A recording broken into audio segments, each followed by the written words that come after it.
안녕하세요. 저는 핸드메이드 제품을 판매하는 사업을 하는 50대를 바라보고 있는 여자입니다.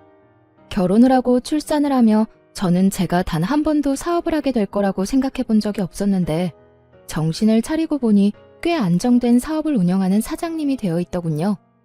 사람 운명이란 게 참 신기하지 않나요? 오늘 제가 사연열차 애청자분을 찾아뵙게 된 건 다름 아닌 저의 자존감이 바닥을 치던 시절이 있었던 답답한 제 결혼 생활 이야기를 들려드리기 위해서인데요. 큰 용기 내어 사연을 보내니 다들 많은 응원 부탁드립니다. 그러면 이야기 시작해 볼게요. 저와 남편은 소개팅으로 만나게 되었습니다. 사실 처음엔 저뿐만 아니라 남편 역시 서로를 마음에 들지 않아 했어요. 그랬기에 저흰 주어진 음식을 먹으면서 적당한 예의만 지키고 다음 만남을 기약하지는 않았죠. 그런데 제가 실수로 남편의 휴대전화를 가지고 오게 되었고 그 바람에 의도치 않던 두 번째 만남을 가지게 되었어요. 격식 차린 차림이 아닌 운동복 차림으로 가진 두 번째 만남. 저 못지않게 남편 역시 편한 차림이었고 저흰 편한 차림만큼 가볍게 커피나 한잔하고 헤어지기로 했습니다. 그런데 소개팅이란 자리에서 벗어나 편하게 만난 남편과의 시간은 생각보다 즐겁더라고요. 남편 역시 그렇게 생각했는지 헤어질 무렵 다음 만남을 기약하게 되었죠. 그렇게 만남을 이어오다 3년이 되던 어느 날 저흰 결혼을 하게 되었고 남편과 제 사이엔 어느새 7살 아들이 자라고 있었죠. 신혼 때는 저 역시 직장 생활을 하고 있었습니다. 하지만 출산과 육아를 하며 일을 병행한다는 건 너무 힘든 일이었죠. 엄마, 나 어린이집 싫어. 가기 싫어. 도연아, 엄마도 도연이랑 헤어지는 거 싫어. 그런데 엄마도 해야 할 일이 있는걸? 엄마는 회사에 가서 일을 해야 하니까 도연이는 어린이집 가서 친구들하고 선생님이랑 조금만 놀고 있어. 엄마가 빨리 도연이 보러 갈게. 싫어. 도연이는 싫다고. 말이 터지기 시작하니 아들은 본격적으로 어린이집을 거부했고 전 결국 복직을 하고 3개월 만에 직장을 그만두게 되었습니다. 처음엔 남편도 제가 일을 그만두는 걸 반대한다거나 싫어하진 않았어요. 오히려 반기는 쪽이 가까웠죠. 아무래도 도연이 때문에 직장 생활을 더 하는 건 무리인 것 같아. 아침마다 전쟁도 그런 전쟁이 없어. 가기 싫다는 아들 떼어놓고 출근하는 내 맘도 편하지 않고. 퇴근도 늦으니까 도연이 데리러 가면 애 혼자 있을 때가 한두 번이 아니라니까. 그 어린애를 아침 일찍 데려다주고 제일 늦게 데리고 오고. 다 애를 위해서 회사 다니는 건데 정말 이게 애를 위한 일이 맞나 싶다니까. 그래서 말인데 나 회사 그만둘까 봐. 그래, 그렇게 하자. 나 혼자 본다고 우리 집이 망하는 것도 아니고 내가 좀 더 부지런하게 일하면 괜찮을 거야. 당신은 다른 걱정하지 말고 우리 도연이나 잘 키워줘. 돈 걱정은 하지도 말고 집안일만 신경 써. 알겠지? 이렇게나 저와 생각이 통하고 든든하던 남편이었는데 시간이 지나면 지날수록 저에게 생활비로 압박을 해오기 시작하더라고요. 그것도 물가 반영은 1도 하지 않은 4년째 같은 금액으로 주는 생활비로요. 이번 달에 생활비 좀 줄이면 안 돼? 뭐? 생활비를? 안 돼. 지금 주는 것도 사실 부족해. 거기서 아끼고 또 아끼면서 겨우 맞춰나가고 있는 건 몰라? 그런데 여기서 생활비를 더 줄인다고? 안 돼. 절대 안 돼. 나도 힘들어서 그래. 요즘 회사 사정도 안 좋아서 연장 근무하는 것도 눈치 보이고. 그러지 말고 당신 다시 일자리 알아보면 안 돼? 나 혼자선 도저히 힘들어서 안 되겠어. 요즘같이 힘든 시기에 내가 취업이 되겠어? 하여튼 알아는 볼게. 그래도 큰 기대는 하지 마. 나한테 취업 가지고 부담을 주지 말란 말이야. 알겠어. 내가 부담을 주면 또 얼마나 준다고. 천천히 시간을 가지고 기다릴 테니까 노력이라도 해봐. 그렇게 전 취업을 준비하게 되었고 제 예상대로 그건 쉬운 일이 아니었죠. 경력 단절에다가 아기 엄마. 그 어느 회사에서도 선호하는 사람은 아니었고 취업을 준비하며 저의 자존감마저 바닥을 치게 되었습니다. 예전엔 다른 회사에서 이직을 권할 만큼 능력 있는 사람이었는데 이젠 어디에서도 환영받지 못하는 사람이 되었다는 생각에 자존감은 급속도로 바닥을 치게 되었죠. 그러는 와중에 그 어떤 압박도 부담도 주지 않겠다는 남편은 그 호언장담이 무색하게 그렇지 않아도 바닥인 제 자존감을 더욱 바닥치게 했습니다. 면접은 어떻게 됐어? 오늘 근처 회사에 면접 보러 간다고 했잖아. 그런데 그게 안 될 것 같아. 도연이 곧 8살이라고 하니까 초등학교 들어가면 엄마 손길이 더 많이 필요할 텐데 회사 일은 어떻게 할 거냐고 되묻더라고. 아, 답답하다, 답답해. 내가 더 답답하다. 어떻게 매번 그렇게 다 떨어지냐? 면접 보러 가면 좀 웃고 해. 그렇게 궁상 떨고 앉아있는데 어느 사장이 합격시켜주고 싶겠냐? 나 같아도 싫겠다. 당신 무슨 말을 그렇게... 그리고 내가 면접하러 가서도 이러고 있겠어? 지금이야 매번 면접에서 떨어지니까 속이 상해서 이런 표정인 거고 면접에선 나도 밝은 표정으로 있다고. 하여튼 말이라도 좀 예쁘게 하면서 위로라도 해주면 안 돼? 그렇지 않아도 속상하고 자존감도 떨어지는데 당신까지 꼭 그렇게 후벼 파야 속이 시원하냐고. 당신이 잘못해서 면접 떨어져 놓고 왜 나한테 화풀이야? 엄한테 화풀 생각 말고 저녁이나 차려. 돈 못 벌면 밥이라도 제때제때 차려내란 말이야. 남편은 매번 떨어지는 면접에 상심이 큰 저를 위로하기는커녕 비아냥대며 저의 속을 뒤집어 놓기 일쑤였고 전 그런 남편에게 마음이 상할 대로 상해버려 점점 입을 다물게 되었죠. 그럴수록 남편이 점점 더 저를 무시하기 시작했고 어느새 저흰 눈만 마주쳤다 하면 서로를 깎아내리기 바쁜 사이가 되어버렸어요. 이번에도 떨어졌지? 물어 뭐해. 아무 말 안 하고 있는 거 보면 100% 떨어졌겠지. 하긴 나 같아도 당신 같은 아줌마는 안 쓰겠다. 나 같은 게 어때서? 당신 진짜 말 그따위로밖에 못해? 그리고 내가 이렇게 아줌마 된 게 다 누구 때문인데? 누구 때문인데? 설마 나 때문이라고 할 건 아니지? 당신이랑 결혼하고 애 낳고 집안일 하느라 경력 단절된 건 생각도 안 하나 봐. 내가 만약에 일 안 쉬고 당신처럼 일했으면 아마 모르긴 몰라도 업계 최고 대우 받으면서 일했을 거야. 그건 당신 생각이고 그리고 그렇다고 한들 그게 무슨 소용이야? 지금은 취업도 못하고 집에서 밥이나 축내는 밥순인데 말이야. 뭐? 밥순이? 참나 기막혀서. 그러는 너는 뭔데? 밥순이한테 밥이나 빌어먹고 사는 너는 뭐냐고. 뭐? 밥이나 빌어먹어? 너 지금 말 다 했어? 아, 됐다. 말을 말자. 내가 무식한 여팻네랑 무슨 말을 하겠어? 이렇듯 끝은 무식한 여팻네였고 전 여팻네 말만 들으면 치가 떨릴 정도로 무시를 당하고 있었습니다. 그렇게 무시가 일상이 되던 어느 날 친정엄마의 생일이 다가왔고 전 늘 그렇듯 돈을 뽑아 봉투에 돈을 넣고 있었어요. 다른 때는 1년에 한 번 드리는 용돈이기에 시댁 친정 구분 없이 50만 원씩 드리고 있었지만 남편 놈과 돈과 취업 때문에 다툼이 잦은 시기라 눈치가 보이더라고요. 그래서 고민하다 30만 원만 마련하게 되었고 그 돈을 봉투에 넣고 있었죠. 고작 30만 원에도 이렇게 눈치를 보고 살아야 하느냐는 마음에 참 속이 상하더라고요. 서럽기도 했고요. 말이야 바른 말이라고 육아하고 살림 사는 걸 시급으로만 따져받아도 이렇게 부모님 용돈 드리는 것까지 눈치 볼 일은 없었을 텐데 이딴 남편을 둔 가정주부들의 한탄스러움이 정말 무엇인지 단번에 느껴지는 날이었습니다. 그렇게 한탄스러우면서도 남편의 눈치나 살펴야 하는 저 자신과 처지가 싫기도 했고요. 그렇게 한숨을 푹푹 내쉬며 봉투를 준비하는데 남편이 방으로 들어오더라고요. 방으로 들어온 남편은 그냥 저를 스쳐 지나가는가 싶더니 제 손에 들린 봉투를 보곤 걸음을 멈춰 저에게 물어오더라고요. 웬 돈이야? 전혀 아무것도 모른다는 표정에 저는 반사적으로 고개를 들어 남편을 노려봤고 저의 눈빛에 의아해하던 남편은 이내 엄마의 생일이란 게 떠오른 듯 재빨리 말을 하더라고요. 아, 장모님 생신이지? 이번 주 주말에 같이 밥 먹기로 했어. 시간 괜찮지? 주말에? 나 안 돼. 당직 잡혀서 회사 나가봐야 해. 진작 말해주지. 일찍 알았으면 다른 사람이랑 미리 바꿨을 텐데. 당직이라 사실 알고 있었어요. 당직이 아니라는 걸 말이에요. 남편은 평소 가지고 다니는 수첩에 당직 날은 습관적으로 표시해두곤 했는데 엄마 생일이 있던 달이라 미리 남편 수첩을 확인했었거든요. 그래서 그날로 엄마와 약속을 잡은 거였기도 하고요.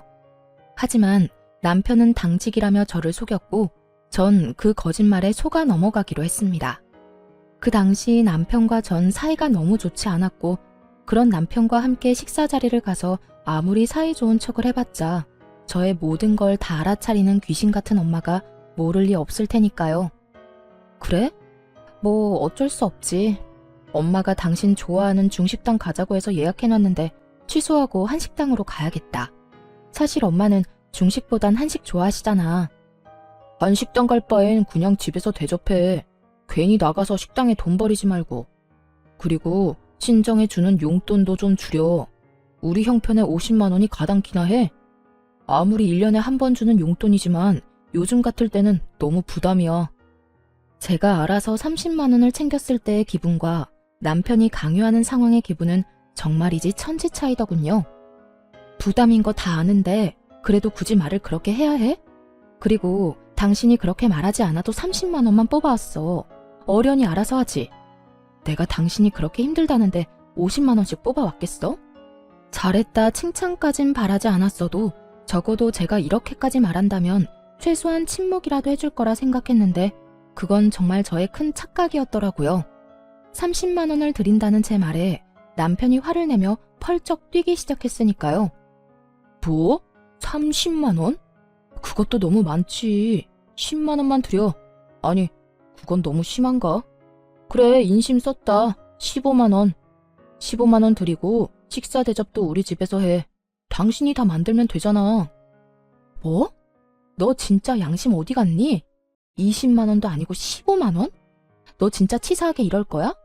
다른 것도 아니라 우리 엄마 생일이야. 1년에 한 번뿐인 생일. 그런데 뭐? 15만 원? 생일 그게 별거야? 매년 오늘 생일 다 형편에 맞춰서 해드리면 되는 거야. 자식 힘들다는데 설마 더 달라고 하시기야 하겠어? 형편 같은 소리 한다. 다른 건 몰라도 30만 원은 드릴 거니까 그런 줄 알아. 저는 고함을 꽥 질러버렸고 남편은 그제야 좀 심했다 싶었는지 머리를 긁적이며 아무 말도 하지 않더라고요. 그런 남편을 보고 있는데 정말 이혼이란 말이 목 끝까지 차올라 금방이라도 툭하니 튀어나올 것만 같았어요. 하지만 그 순간 안방에 걸린 가족 사진이 보였고 그곳에 행복하게 웃고 있는 아들의 얼굴이 제 시야에 꽂혔죠. 돌싱남 돌싱녀들이 TV에 나와 새로운 인연을 찾아 나설 만큼 흠이 아닌 세상이 되었지만 자식이 있으니 이혼이 쉽지만은 않더라고요. 특히나 곧 입학을 앞두고 있는 아들에게 아빠를 빼앗을 순 없는 노릇이기도 했고 무엇보다 그대로 이혼을 했다간 제 능력 부족으로 아들을 보지 못하고 살 것이 뻔했기에 전 참고 또 참으며 말을 삼킬 수밖에 없었습니다. 그렇게 울분이 담긴 봉투를 챙겨 엄마를 만났고 제 계획대로 엄마를 한식당에 모시게 되었죠. 고급 한식당이 아닌 그저 평범한 식당이었지만 엄마는 참 기뻐하시더라고요. 딸밖에 없네. 엄마 생일이라고 외식도 시켜주고 말이야. 에이 엄마 그런 말 하지 마. 더 좋은 곳에 모시고 싶었는데 미안해. 내가 취업만 하면 엄마 좋은 데 모시고 가서 거하게 대접할 테니까 그때까지 건강하기만 하셔요. 생신 축하해요. 그래 고맙다. 요즘 많이 힘들지? 젊은 사람들도 취업이 힘들다고 난리던데 넌 더 힘들겠지. 그래도 너무 낙담하지 말고 알겠지? 난 괜찮으니까 너무 걱정하지 마. 얼른 먹자. 나 배고파. 그렇게 식사 자리가 끝나고 계산을 하려는데 엄마가 미리 계산을 해버렸다고 하더라고요. 아마 힘든 딸에게 부담이 될까 화장실 가는 척을 하시며 미리 계산한 듯 했어요. 그것까지도 마음이 너무나도 속상했는데 집으로 돌아와 가방을 정리하던 저는 그 자리에 주저앉아 펑펑 울고 말았습니다. 제 가방 속엔 제가 엄마에게 드렸던 봉투가 고스란히 들어있더라고요. 30만 원이 아닌 100만 원이 든 돈 봉투가요. 봉투 안엔 짧은 편지 한 장도 있었는데 엄마는 연신 취업에 실패하는 딸이 안쓰러워 좋은 옷이나 한 벌 해입을 하며 돈을 넣어뒀다며 나중에 잘 되면 다 갚으라는 내용이었어요. 그날 밤 그 돈 봉투와 편지를 안고 얼마나 울었는지 모릅니다. 죄송하기도 하고 서럽기도 해서요. 전 그 100만 원 봉투를 보며 다시 태어나기로 다짐했고 취업 대신 100만 원을 발판 삼아 다시 한번 큰 용기를 내기로 했죠. 제가 낸 큰 용기는 사업이었어요. 처녀 때 제가 하던 일은 다름 아닌 보석 디자이너였는데 보석을 디자인하던 그 당시에도 전 머리핀에 관심이 많았어요. 그래서 전 제가 제일 잘할 수 있으면서도 좋아하는 일로 새로운 도전을 해보기로 했습니다. 그간 가정주부로 산 세월이 얼만데 그 흔한 비상금 한 푼이 없더라고요. 얼마나 악착같이 가정에만 충실하게 살았는지 기특하다는 생각보단 멍청했다는 생각만 들었어요. 제 수중에는 부모님이 주신 100만 원이 전부였고 그 돈으로 머리핀 재료들을 구입해 핸드메이드 제품을 만들어 팔기 시작했습니다. 처음엔 제품 종류가 많진 않았어요. 하지만 하나 둘 사간 고객분들의 재구매율이 높아지며 매출이 올라가기 시작했고 감사하게도 입소문들을 내주셔 점점 주문수가 늘어갔어요. 그러다 제가 머리핀을 판매한다는 이야기를 들은 아들의 유치원 원장님이 대량 구매를 해주신 것도 모자라 원생들과 학부모님들께 선물로 나눠주시며 그 인기는 절정에 다다르게 된 것이었죠. 그렇게 100만 원으로 시작한 사업은 어느새 온종일 제품을 만들어도 모자랄 만큼 주문이 넘쳐나고 있었습니다. 혹시나 망할 수도 있는 일이고 혹여나 그렇게 된다면 또 남편에게 모진 말들을 들을 수 있으니 굳이 남편에게 알리지 않고 시작했었거든요. 그런데 저의 사업은 어느새 작업실을 따로 얻어야 할 정도로 규모가 커져 있었죠.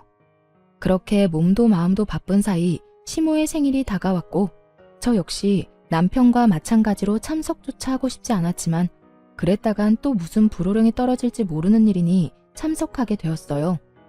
여보, 어머님 용돈 준비했어? 안 했으면 내가 은행 간 김에 뽑아올까? 아니야. 내가 준비했어. 그래?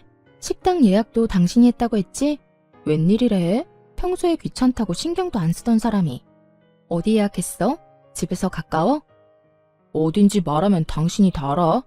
그냥 당신은 내가 운전하는 차 타고 가서 밥만 맛있게 먹고 오면 돼. 얼른 가자. 이러다 늦겠다. 남편은 평소와 다르게 시모 생일 준비를 혼자 다 한 상태였고 그런 남편이 저는 이상할 수밖에 없었습니다.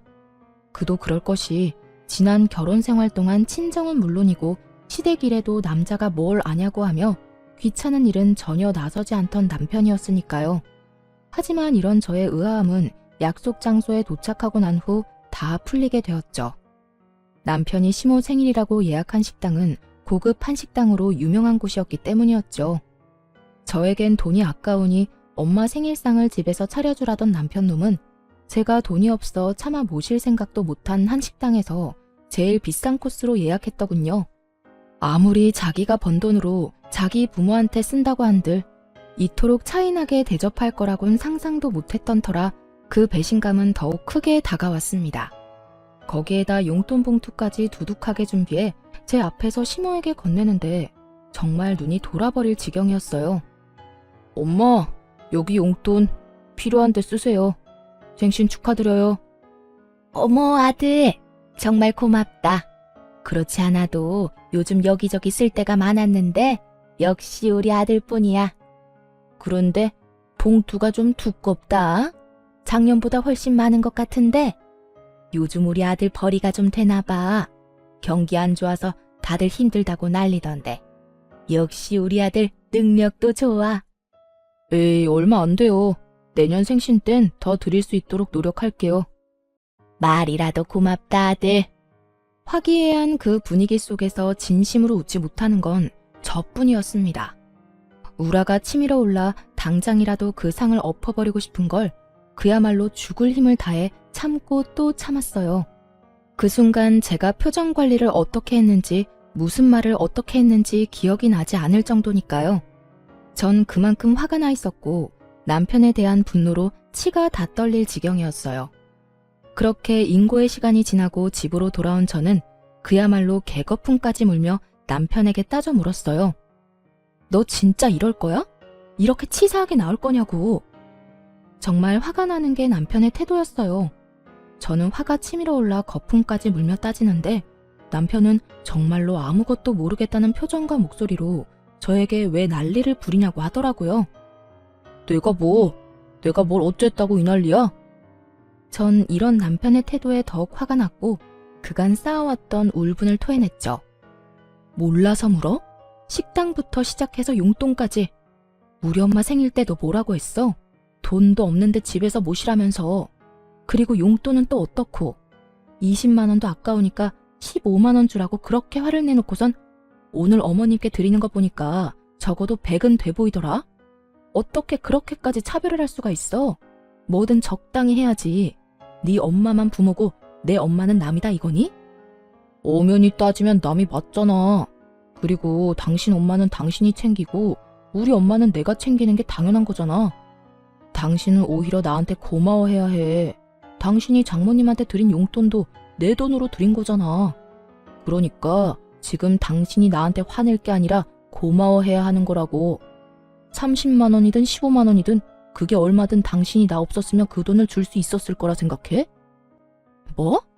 당신 진심이야? 정말 진심으로 그렇게 생각하고 있는 거야? 그리고 더 솔직하게 말하면 나 사실 당신 집에 돈 주는 거 아까워. 형편이 좋으면 몰라. 솔직히 나 혼자 벌어서 양가 다 챙기는 게 쉬운 줄 알아? 솔직한 심정으론 처가에 주는 돈 우리 집에 다 주고 싶다고. 이렇게 말하는 남편놈을 보며 더는 대화할 필요가 없다는 생각이 들더군요. 매번 형편 타령하는 것도 어이가 없었고요. 저희요, 서울에 자가 있습니다. 그것도 대출 하나 없는 저희 집이요. 결혼할 때 정확히 반반으로 해서 마련했고 그래서 명의는 공동 명의였죠. 남편의 월급이 적은 것도 아니었고 적금, 생활비, 남편 용돈 등등 다 내고도 어느 정도 여유 있다는 거 저도 다 알고 있는데 그놈의 형편 타령에 입이 마르지 않는 지경이니 제가 얼마나 어이가 없겠어요. 오죽했으면 그냥 내가 자기 돈 쓰는 것이 꼴 보기 싫다고 하는 것이 도리어 남편이 덜 미울 것 같은 심정이었어요. 전 끊임없이 치사하게 구는 남편에게 이렇게 말했어요. 그래, 알겠다. 그러면 앞으로 당신 집은 당신이 챙겨. 내 집은 내가 챙길 테니까. 불만 없지? 불만? 불만이 왜 있겠냐? 나야 당연히 고맙지. 너 분명 네 입으로 그랬다. 각자 집은 각자 챙기기로. 남편은 각자 집을 챙기게 된다면 누구 손해가 큰지 전혀 알지 못하는 듯 하더군요. 하긴 제가 생색내는 사람도 아니었고 시댁의 제사부터 시작해서 명절까지 전 그 누구의 도움도 받지 않고 혼자 해냈고 때론 남편도 없이 혼자 가서 음식 준비에 마무리까지 혼자 다 해낸 것이 한두 번이 아니었으니까요. 그것뿐인가요? 제 시모 쉬운 사람 아닙니다. 틈만 나면 전화가 와서 이런저런 잡일 다 시켜대는데 그게 얼마나 사람 미치게 하는지 남편은 전혀 알지 못하겠죠. 그런 모든 일들에서 해방시켜준다는데 제가 마다할 이유는 없었고 전 다시 한번 정확히 각자의 의미를 짚어주었죠. 그래, 알겠어. 앞으로 나 당신 집에 발길도 안 할 거야. 각자 집 챙긴다는 거엔 제사, 명절, 생신 다 포함되는 거 알지? 난 이 시간 이후부터 그 모든 걸 다 챙기지도 참석도 안 할 테니까 그런 줄 알아. 아, 물론 당신도 안 챙겨도 돼. 우리 집은 내가 알아서 챙길 테니까. 막상 제가 참석도 안 한다고 하자 남편은 잠시 멈칫하는 듯 했지만 친정에 쓰는 돈이 너무나도 아까운지 이내 알겠다며 약속 꼭 지키라고 하더군요. 그렇게 저흰 한 집에서만 사는 남보다 못한 부부 사이가 되었고 그렇게 시간은 흘러 아이가 초등학교에 입학을 하게 되었습니다. 제 사업은 완전히 자리를 잡게 되었고 매출은 월 1,000만 원이 되는 달이 늘어가고 있었죠. 능력이 된다는 건 참 좋더라고요. 아들의 작아진 운동화를 애써 모른 척할 필요도 없었고 20년째 쓰고 있던 친정의 세탁기를 바꿔주는 것도 걱정도 무리도 할 필요도 없이 할 수 있었으니까요. 30만 원을 주고 100만 원을 받아왔던 죄송했던 지난 생일과는 달리 엄마의 생일 선물로 500만 원을 드렸던 그날 엄마도 울고 저도 울었습니다. 그렇게 제가 눈물로 행복한 날들을 보내는 사이 또다시 시모의 생일이 다가왔어요. 저희가 각자 집은 각자 챙기기로 한 후 처음 맞는 시모의 생일이었죠. 저는 약속한 대로 그리고 제가 선언한 대로 시모 생일은 신경 쓰지도 않았고 그랬기에 참석도 하지 않았습니다. 그 대신 전 엄마를 모시고 그때 시모의 생신날 갔던 저에겐 돈이 없어 차마 엄마를 모시고 가지 못했던 그 한식당에 가게 되었죠. 엄마와 전 가게에 들어서 예약한 룸을 향해 걸어 들어가는데 그곳에 남편과 시댁 식구들도 왔더군요. 혹시나 하는 마음이 있긴 했지만 같은 시간대에 만나게 될 거라고는 생각도 못했는데 이를 어쩌나 했어요.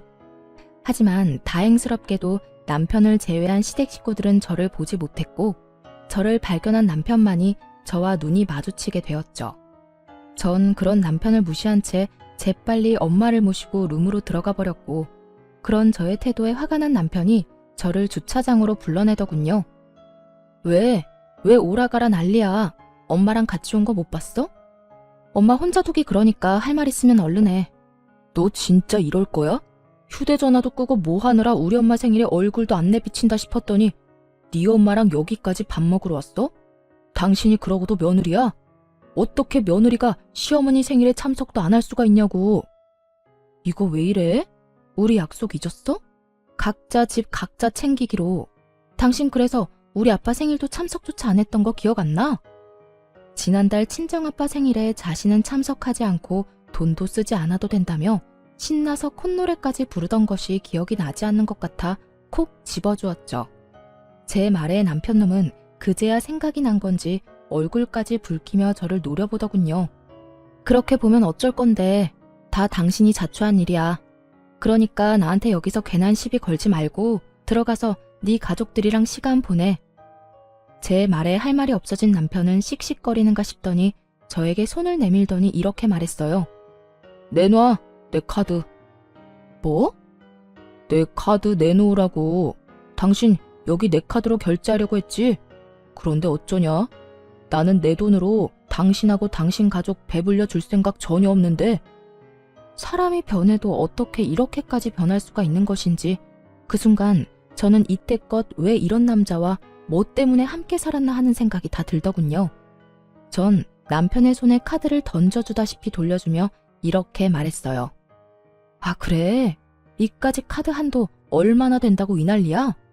이딴 카드 쓸 일도 없고 앞으로도 줄 필요 없으니까 당신이 다 해. 이걸로 사랑하는 당신 가족 밥이나 사주면 되겠네. 제 말에 남편은 코웃음까지 치며 이렇게 묻더라고요. 뭘 믿고 이러는 거야? 어디 취업이라도 했어? 네, 그래요. 전 그때까지도 제가 사업을 하고 있으며 그 사업으로 대박이 났다는 사실을 알리지 않고 있었어요. 아니, 정확히는 알릴 수가 없었죠. 남편놈은 저와 한바탕 하고 난 후 생활비조차 주지 않고 있었고 그렇게 무책임하게 굴면서도 단 한 번 저에게 돈이 필요하지 않냐고 묻지도 않았으니까요. 그런 남편에게 굳이 제가 알릴 필요도 알릴 틈도 없었던 겁니다. 취업은 무슨? 내가 어떻게 취업을 하겠어? 틀린 말은 아니었어요. 사업으로 성공을 하게 됐지만 취업에 성공한 건 아니었으니까요.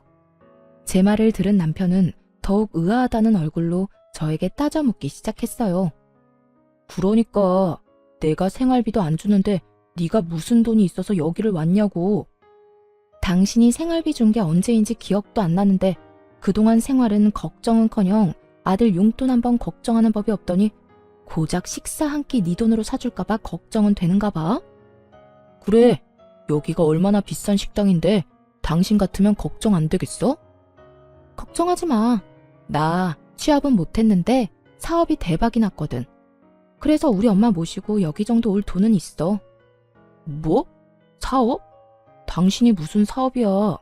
집에서 살림만 하던 여자가 사업은 무슨. 괜히 자존심에 나한테 거짓말하는 거지? 그래, 그거네. 자존심이 밥 먹여주는 거 아니니까 거짓말 그만하고 지금이라도 장모님이랑 빨리 나가. 여기 정말 비싸다니까. 제 말은 전혀 믿지 못하고 행여나 자신에게 빈대라도 붙을까봐 벌벌 떠는 남편을 보며 비로소 오늘이 그날이구나 싶더라고요. 저희가 그 긴 세월의 인연을 끝내고자 이혼을 말하게 되는 날 말입니다. 엄마랑 내 밥값은 내가 알아서 해결할 테니까 당신은 신경 쓰지 마. 아니다. 그냥 마음대로 생각해라. 그리고 만난 김에 이야기 나누게 된 김에 한마디 더 할게. 우리 이혼하자. 그래도 함께한 세월이 10년인데 이혼을 고하는 제 목소리는 제가 느끼기에도 소름 끼칠 정도로 무미건조하더라고요. 오랜만에 만난 지인에게 다음에 만나면 밥이나 먹자고 하며 건네는 말투. 그 이상도 그 이하도 아닌 아무런 감정도 담지 않은 목소리였어요. 그런 저의 말투와 태도 그리고 표정에 남편은 심각한 얼굴로 되물어 오더군요. 이혼? 그게 무슨 말이야? 갑자기 이혼은 무슨? 당신 어디 아파? 제정신 아니지? 갑자기라고 하더군요. 남편에겐 갑자기인 그 이혼이 저와 아들에겐 갑자기가 아니었는데 말이죠. 어느 날 아들이 진지한 얼굴로 저에게 이렇게 말하더라고요. 엄마 그냥 아빠랑 이혼하면 안 돼요? 어? 이혼? 너 이혼이 무슨 뜻인 줄 정확히 아는 거야? 엄마, 나 초등학생이야. 그 정도는 충분히 안다고. 안다는 애가 이혼하라는 말을 어떻게 엄마한테 할 수가 있어? 왜? 무슨 일 있어? 아들은 이유를 말하지 않았고 전 그저 남편과 아들 사이에 제가 모르는 무슨 일이 있겠거니 했어요. 제 눈에는 어리게만 보이는 고작 초등학생인 아들의 입에서 나온 말이었으니까요. 하지만 아들은 끊임없이 저에게 이혼을 말해왔고 어느 날은 그 이유를 말해주더군요. 엄마가 행복해 보이지가 않아요. 나하고 있을 땐 엄마가 웃기도 하고 행복해 보이기도 하는데 아빠와 함께 있을 땐 엄마가 행복해 보이지 않아요. 그러니까 그냥 이혼하면 안 돼요? 정신이 번쩍 들더라고요. 저는 아들 때문에 저런 남편이라도 붙잡고 살았던 것인데 아들은 저를 위해 저런 아빠를 참고 있었던 사실을 알게 되었으니까요. 그 후로 전 아들과 함께 많은 대화를 나눴고 그렇게 이야기를 나누고 상의한 결과 남편과 이혼하기로 했던 것이었죠. 이런 사실을 언제 남편에게 말하나 싶었는데 남편이 그날을 정해주니 저는 그저 남편에게 말할 수밖에요. 나 안 아파. 정신도 멀쩡하고. 그러니까 이혼하자. 당신도 사실 가정에 미련 없잖아. 나도 마찬가지야. 당신이랑 사는 거 많이 지쳤고 당신한테도 아무 감정 없어. 이런 결혼 생활이 무슨 의미가 있겠어. 그러니까 우리 여기서 그만하자. 여전히 무미건조한 제 말에 남편은 알턴이 빠진 사람처럼 홀가분한 표정을 지어 보이며 이렇게 말하더군요. 그래, 그러자. 차라리 잘 됐어. 나도 괜한 너 그렇게 구질구질하게 사는 거 보기도 싫었고 다 내 탓인 것 같은 마음에 죄책감 느끼는 것도 싫었어. 그래, 이혼해. 그래, 그러면 이혼하는 걸로 알고 가볼게. 엄마 기다려. 그렇게 저흰 각자 부모님에게로 돌아갔고 무사히 식사 자리를 마쳤습니다. 저는 식사가 끝나고 차를 한 잔 마시며 엄마에게 모든 사실을 털어놓았고 엄마는 이렇게 말씀해 주시더라고요. 대충 눈치는 채고 있었어. 어느 순간부터 처가인 발걸음도 하지 않고 네가 많이 힘들어 보였거든. 그래서 걱정 많이 했는데 그래도 이제 엄마는 걱정 안 해. 그땐 많이 힘들어 보였는데 이혼한다고 말하는 지금의 너는 후련해 보이거든. 잘 결심했어. 네가 행복할 수만 있다면 그게 이혼이든 뭐든 엄마는 환영이야. 이 엄마가 응원할게. 엄마는 저의 앞날을 응원해 주셨고 생각보다 좋은 분위기에서 식사 자리를 마칠 수 있었죠. 하지만 이런 저희 집과는 달리 시댁은 난리가 난 듯 하더라고요. 집으로 가기 위해 주차장으로 가니 시모가 고래고래 소리를 지르며 제 욕을 하고 있는 꼴을 보아하니 말이에요. 그년이 이혼하자고 했다고? 그래, 그까짓 이혼해. 애는 애 엄마한테 키우라고 하고 양육비는 월 20만 원만 줘. 그리고 애는 우리가 보고 싶을 때마다 본다고 하고. 알겠어? 어디 땡전 한 푼도 못 버는 거 그래도 애 엄마라고 참고 살게 해줬더니 뭐? 이혼? 그까짓 이혼 당장 해라. 그게 요즘 사업한다나 봐. 꽤 잘 되는 것 같던데. 그러고 보니 하고 다니는 것도 좀 바뀐 것 같기도 하고.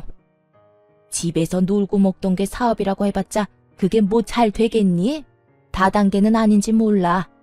사업을 하든 취업을 하든 그 물건 못 쓸 물건이니 이혼해. 이런 대화는 저는 물론이고 친정엄마까지 듣게 되었고 엄마의 표정은 좋지 않았습니다.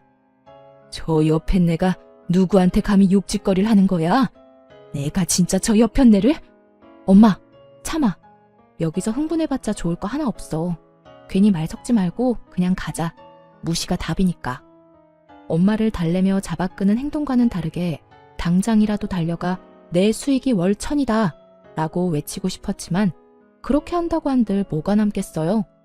전 말로 하는 대신 그들을 지나쳐 제 차에 올라탔고 그 순간 그 사람들의 눈빛을 아직도 기억합니다.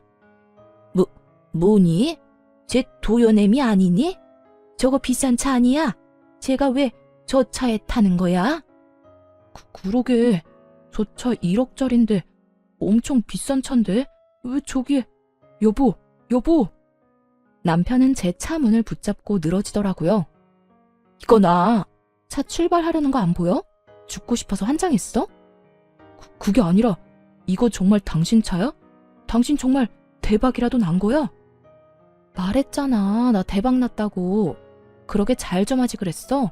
사람 말도 좀 믿고. 여보 우리 이야기 좀 하자. 아까는 내가 말이 심했지? 미안해. 이제 와서 미안? 웃기지도 않는다 진짜. 다 됐으니까 저리 꺼져. 전 남편을 있는 힘껏 밀어버리고선 그대로 차를 몰고 주차장을 빠져나왔어요.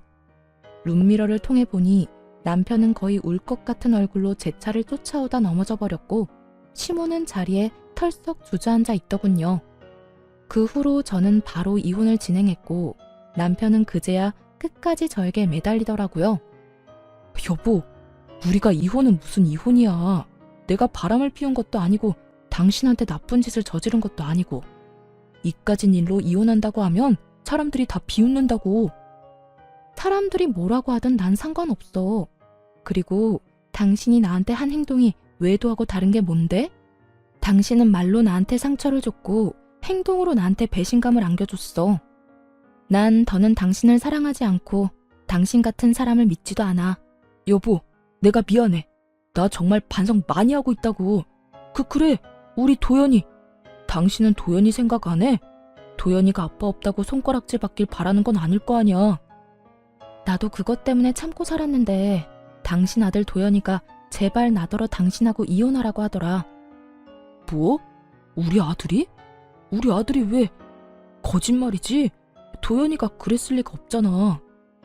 도연이가 내가 불행해 보인대. 당신이랑 있는 내가 행복해 보이지 않아서 차라리 이혼했으면 좋겠다고 하더라. 애가 그런 생각을 할 때까지 당신은 뭐 했냐? 도대체 뭘 했길래 내 아들이 나한테 그런 말까지 하게 만들었냐고. 충격적인 진실 앞에 남편은 할 말이 없는 듯 가만히 있더라고요. 오만 생각이 남편의 머릿속에 오가는 것 같기도 했고요. 우리 아들, 나 이혼하고 나면 당신 보고 싶지도 않대. 그러니까 그런 줄 알고 이혼 준비해. 남편은 이런 제 말에도 아무 말도 하지 않고 돌아갔고 그렇게 이혼은 진행되었습니다. 재산 분할이 제일 걱정이었는데 긴 세월 남편이 생활비 한 번 주지 않았고 양육에도 무관심한 태도에서인지 모든 것은 저에게 유리한 조건으로 끝이 났고 양육권 역시 아들의 뜻에 따라 당연히 제가 가지게 되었어요. 아들은 강력하게 아빠는 보고 싶지 않다는 자기 의사를 전했고 그 덕에 전 남편은 아들의 얼굴조차 제대로 볼 수 없는 처지가 되었습니다. 그렇다고 해서 전 남편의 처지가 불쌍하다거나 안쓰럽다거나 그런 감정은 전혀 들지 않더라고요. 마지막으로 본 전 남편의 충격적인 얼굴이 신경 쓰이긴 했지만 평소 남편은 아들에 대해 이렇다 할 정도의 정이 없던 사람이었으니까요. 이혼을 하며 알게 된 사실인데 전 남편의 말이 씨가 된 것인지 전 남편의 회사가 정말로 힘들어져 인원 감축에 들어가게 되었다고 하더라고요. 그 결과 평소 능력이 없던 남편이 잘리기 직전이란 말을 듣게 되었죠. 거기에다 그간 전 남편에게 뭐든 넙죽넙죽 잘 받던 전 시모는 막상 전 남편이 이혼한 것도 모자라 회사까지 잘려 전 시댁에 신세를 질 위기에 놓이자 딱 잘라 안 된다며 내쫓아버렸다고 하더군요. 이러한 사실은 전 시모의 입을 통해 직접 듣게 되었죠. 무슨 일로 전화까지 주셨어요? 저 이제 어머님 며느리 아닌데요. 나라고 전화하고 싶어서 한 줄 아니? 네 남편 여기 왔다 갔다. 제 남편 아니고 어머님 아들이요. 저 이혼한 거 잊었어요? 그래, 내 아들. 방금 너랑 이혼하고 회사까지 잘린 내 아들 왔다 갔다. 꼴을 보아하니 마땅히 오갈 데도 없는 것 같더구나. 그렇다고 내가 나이가 몇 살인데 이 나이에 아들까지 끼고 살 순 없는 노릇이라 그대로 내쫓았다. 잘하셨네요. 그런데 그걸 왜 저한테 말하세요? 저는 궁금한 적도 알고 싶지도 않은데요. 말버릇하고는. 에휴, 너 화난 거 나도 안다. 그런데 들어보니 너도 잘한 거 하나 없더구나. 그러니 너도 잊지 마고 그만 아범 데리고 가거라. 아무리 밉다고 해도 네 새끼 아빠인데 저대로 둘 수는 없는 노릇이지 않니? 내가 보아하니 반성 많이 한 듯하니 데리고 가서 잘 구슬려서 데리고 살아. 알겠니? 이혼한 지가 언젠데 왜 그때까지 제게 시모짓거리를 하려고 하는지 이해가 되지 않더라고요. 하긴 애초에 이해가 되는 사람이었다면 자기 아들이 저에게 그딴 식으로 굴 때 가만히 보고만 있지도 않았겠지만요. 전 그때까지 큰 착각을 하고 있는 시모에게 단호하게 한마디 해주고 전화를 끊어버렸습니다. 어머님, 아니, 아줌마, 전 분리수거도 안 되는 그딴 쓰레기 필요 없어요. 제 아들도 더 이상 아빠가 필요 없다고 하고요. 뭐?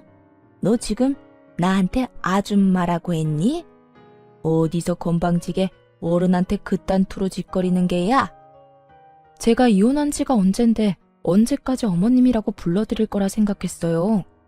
말이야 바른 말이라고 이젠 아무 관계도 아닌데 아줌마가 맞지 않나요? 저요, 바빠요 아줌마. 일도 해야 하고 아들도 키워야 하고요. 그러니 이딴 일로 연락하지 마세요. 더는 목소리도 듣고 싶지 않네요. 끊을게요. 전화를 끊어버린 저는 전화번호를 바꿔버렸고 혹시 하는 마음에 아들 역시 번호를 바꿔버렸습니다. 그렇게 그 지긋한 인연도 끝이 났어요. 그 후 저는 아들과 함께 잘 살고 있습니다. 이혼을 하고 난 후 제법 자란 아들이 저에게 이런 말을 해주더라고요. 엄마, 이제 정말 엄마가 행복해 보여. 그래서 나도 행복해. 그러니까 엄마, 앞으로도 많이 행복해 해줘. 나도 행복하게 말이야. 아들, 고마워. 사랑해. 나도 사랑해, 엄마. 그 말에 왈칵 눈물이 쏟아져 내리더라고요. 품 안에서 울고 웃던 아들이 어느새 자라 엄마의 행복이 자신의 행복이라 말하는 걸 보며 눈물이 나기도 했고 행복함에 웃음이 나기도 했으며 아들에게 참 고맙기도 했습니다. 만약 그 힘든 시절 아들의 말이 아니었다면 저는 어떻게 됐을까요? 그 쓰레기 같은 인간과 부부란 이름으로 아무 의미 없는 관계를 유지하며 제 인생을 갉아먹고 있지 않았을까요? 그 모든 것이 아들을 위한다는 큰 착각 속에서 말이죠. 그 삶은 결코 행복하지 않았을 뿐더러 끝도 없는 불행에 저는 병들어갔을 겁니다. 여러모로 아들의 존재가 오늘따라 더 감사하게 느껴지네요. 전 앞으로도 아들을 잘 키우는 것은 물론이고 힘들게 자리 잡은 제 사업이 흔들리지 않게 잘 유지하며 제 행복을 위해 살아갈 예정입니다. 제가 행복해야 아들 역시 행복하다고 하니 부지런히 행복해 보려고요. 때론 혼자인 것이 이겨낼 수 없을 정도로 힘이 드는 날이 오겠지만 둘이어서 외로울 때보단 그게 뭐든 덜 힘들지 않겠어요? 전 그게 뭐가 됐든 이겨낼 자신이 있거든요. 이로써 저의 긴 사연도 끝이 났네요. 저는 이혼을 마음먹기 전까진 이런 것도 이혼 사유가 될 수 있나 하는 걱정을 많이 했던 것 같아요. 그 어느 날 전 남편이 했던 말처럼 남편은 외도를 저지른 것도 저에게 폭력을 행사한 것도 아니었으니까요. 하지만 이혼을 진행하며 변호사와 많은 상담을 했는데요.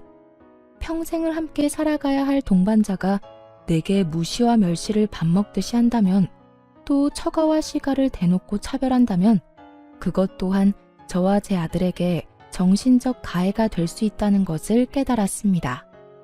제가 이런 말까지 하는 이유는 세월이 많이 변해도 집에서 육아하며 집안일 하시는 많은 분들 중에 아직도 저처럼 무시당하며 눈치를 보며 사시는 분들이 많이 있더라고요. 가정주부 여러분, 육아와 집안일도 엄연한 일입니다. 가정에서 가장 중요한 일이죠. 그러니까 너무 눈치 보고 주눅이 들어 살지 마세요. 할 말은 하고 살자고요. 그럼 저는 이만 물러가 볼게요. 긴 시간 함께 해주신 모든 분들 감사합니다. 행복하세요.